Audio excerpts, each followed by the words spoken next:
अस्सलाम वालेकुम। आप देख रहे हैं आरकुल टेक्निकल यूट्यूब चैनल। उम्मीद करता हूं कि आप सब ठीक होंगे। ये एक डॉलस का इन्वर्टर एसी है। तो ये P1 का एरर जो है जी वो दे रहा है, चल रहा है थोड़ी देर, P1 का एरर शो करके बंद हो जाता है। P1 का एरर शो करता है, आउटडोर चलता नहीं। तो इसको ओपन करके देखने लगे हैं कि इसके 2-3 रीज़न्स होती है P1 एरर की। वोल्टेज ज़्यादा हो फिर भी ये इशू करता है, वोल्टेज कम हो फिर भी ये इशू करता है।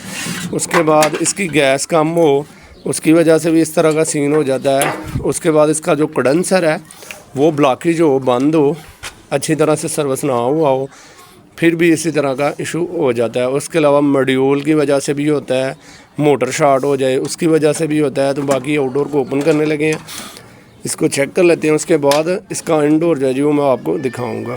तो ये था वो आउटडोर जो P1 का एरर शो कर रहा था। तो ये इसकी जो किट थी, मैंने अक्सर टेक्नीशियन भाइयों को ये चीज़ जो है जी वो कहते हुए सुना है कि जो P1 का एरर है वो ओवर वोल्टेज की वजह से या वोल्टेज कम की वजह से आता है, लेकिन इस तरह का कोई सीन नहीं होता। ये प्रॉपर जो आउटडोर की किट है उसमें कोई इशू आए तो ही मसला बनता है। तो इसके ये दोनों कैपेसिटर जो थे वो फ्यूज़ हो गए थे, और उसके बाद ये जो कंपोनेंट लगे हुए थे इसके ये साथ वाले ये भी स्पार्क हो गए, फ्यूज़ हो गए थे। तो इसको रिपेयर करवाया, तो अब इसकी फ़िटिंग करने लगे हैं। फ़िटिंग करने के बाद फिर इंडोर को चेक करेंगे कि P1 का एरर शो करता है कि नहीं।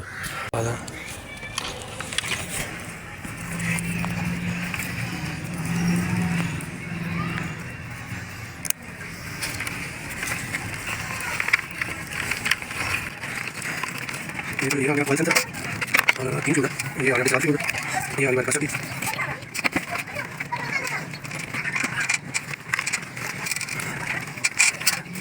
ये आ गया मॉड्यूल का जैक वो मारा देगा यहाँ पर। वाइंग कटिंग हो सारे। ये फ्यूज़ रह गए हैं, फ्यूज़ को लगाते हैं। ज़रा किट बॉक्स बंद कर लें। उसके बाद तो जी देख सकते हैं आउटडोर ऑन हो चुका है, यानी कि P1 का जो एरर था वो किट का ही इशू था, तो वो क्लियर हो गया।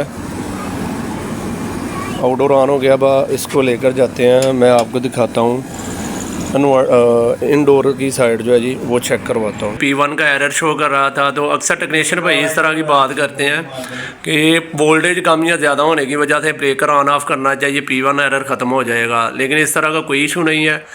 किट मॉड्यूल से वोल्टेज ओवर हुए हैं, कैपेसिटर इसके रिप्लेस किए हैं, वो फ्यूज़ हुए थे, और कंपोनेंट जो मैंने आपको पहले दिखाए हैं।